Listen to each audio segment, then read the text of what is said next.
অতিরঞ্জিত কোনো কিছুই ভালো না বাবা। দেশে আইন আছে, ডিপার্টমেন্ট আছে, মন্ত্রণালয় আছে, দুদক আছে। এখন তো সরকার তোমাদেরই। সরকারে তোমরা আসো দেখা যে কোনো জায়গায় গিয়ে যে বাম হাত গলাবা, নাক ঢুকাবা, নিজেদেরকে মালিক মনে করবা। তোমরা সিস্টেমকে মবের মধ্যে নিয়ে গেছো। আজকে নিজেরাই সেই মবের মধ্যে কিন্তু পইরা অল্পের জন্য বাইচা আসছো। বর্তমান প্রেক্ষাপটে যে কোনো জায়গায় যে কোনো মুহূর্তে একটা দুর্ঘটনা ঘটতে পারে। সুতরাং অতিরঞ্জিত সর্দারি বানা এগুলা বন্ধ করো। এগুলো বাংলাদেশের মানুষ এখন পছন্দ করে না। সমন্বয়ক নামটারে তোমরা একটা প্যারা বানাই ফেলছো সাধারণ মানুষের কাছে। তোমার কাজ পড়ালেখা করা, স্কুল কলেজে যাও, কোন ডিপার্টমেন্টে দুর্নীতি চলে ওই ডিপার্টমেন্টের মধ্যে তোমাদের লোক থাকলে জানাও। কারণ একটা মিসম্যানেজমেন্ট তৈরি হচ্ছে বাংলাদেশে। কথা বলছি, গতকালকে রাজশাহীর বারিন্দ মেডিকেল কলেজে গিয়ে শিক্ষার্থীদের তোপের মুখে পড়েছে বৈষম্য বিরোধী ছাত্র আন্দোলনের 4 সমন্বয়ক। মানে শিক্ষার্থীরা যে পরিমাণ ধোলাই দিতে নিছিল এদেরকে ধৈরা ভাব লইতে গেছিল আর কি। ঘটনা দেখেন কেন।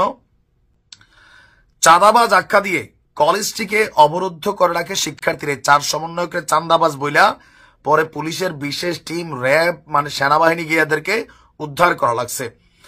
সমন্বয়করা বলছেন যে তারা চলমান অপারেশন ডেভিল হান্টে আইন শৃঙ্খলা রক্ষাকারী বাহিনীকে সহায়তায় আওয়ামী লীগ নেতাদের তথ্য সংগ্রহে বারিন্দ মেডিকেল কলেজে গিয়েছেন। তোর দায়িত্ব দিছে, থাপড়াইয়া দাঁত ফলাই দেওয়া উচিত বেটা। গোয়েন্দা নাই দেশে। এইসব পাকটা কাজকর্ম করতে গিয়া এরা ভেজাল লাগায়। পরে বলছে কি তারা আওয়ামী পন্থীদের মবের শিকার হন। তো কোনই তো খাইবাই, তুমি খালি মানুষের মব করবা নাকি? ঘটনার প্রেক্ষাপট কি, গতকালকে দুপুরে রাজশাহী নগরের চন্দ্রিমা আবাসিক এলাকায় অবস্থিত বরিন্দ মেডিকেল কলেজ হাসপাতাল, এখানে কিন্তু পোলাপাইন পড়াশোনা করে, চিকিৎসা চলে। তো এরা 4 সমন্বয়ক কারা? বৈষম্য বিরোধী ছাত্র আন্দোলনের সাবেক কেন্দ্রীয় সমন্বয়ক গোলাম কিবরিয়া চৌধুরী, রাজশাহী জেলা কমিটির মুখ্য সংগঠক সোহাগ, বৈষম্য বিরোধী ছাত্র আন্দোলনের রাজশাহী জেলার যুগ্ম আহ্বায়ক বারি, রাজশাহী বিশ্ববিদ্যালয়ের আইন বিভাগের সাবেক শিক্ষার্থী নাজমুস সাকিব। এরা অতিরঞ্জিত কইরা শৈলে ভাব আসছে গেছিল এই মেডিকেল কলেজে। সেইখানে মালিক হচ্ছে আপনার আওয়ামী লীগ সরকারের সাবেক পররাষ্ট্র প্রতিমন্ত্রী শাহরিয়ার আলম।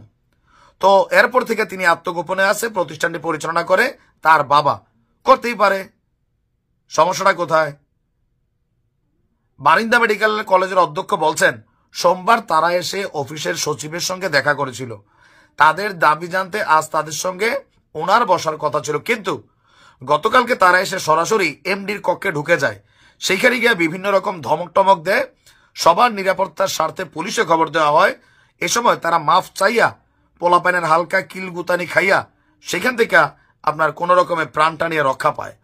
এখন ছাত্ররা যারা বলছে, ওইখানে যারা ছাত্র আছে তাদের বক্তব্য যে আমাদের এখানে সমন্বয়করা আইসা আমাদের কলেজের মধ্যে এই ধরনের অস্থির পরিস্থিতি করা, এমডির সাথে খারাপ ব্যবহার করা, কলেজ বন্ধ করে দিবে এই ধরনের হুমকি দামকি দেওয়া, এইগুলা আমরা যারা আছি, আমরাও তো এখানে বৈষম্য বিরোধী আন্দোলনের শিক্ষার্থীরা আছি।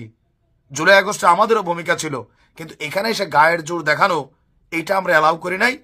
তারা চান্দাবাজ ছিল, আমরা এই জন্য পিটাইছি।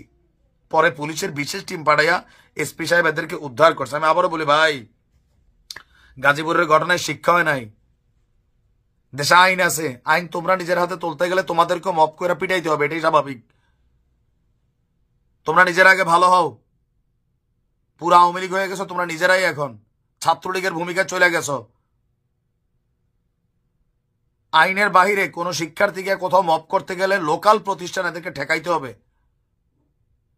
দেশে আইনটারে কোনোভাবে এস্টাবলিশ করা যাচ্ছে না। এদের একটা পুরা ছাত্রলীগ যুবলীগকে পিছিয়ে ফেলে দিচ্ছে অনেকে গিয়া গিয়া, প্রতিষ্ঠানগুলো বন্ধ হয়ে যাচ্ছে। যদি আপনার কাছে মনে হয় কোথাও অপরাধে আত্মগোপনে আছে, আপনি পুলিশে ফোন দেন, সহযোগিতা করেন, তথ্য দেন। আপনারা কি এখানে লাইসেন্স দেয় নাই? দেশটার 12টা বাজায় দিচ্ছে।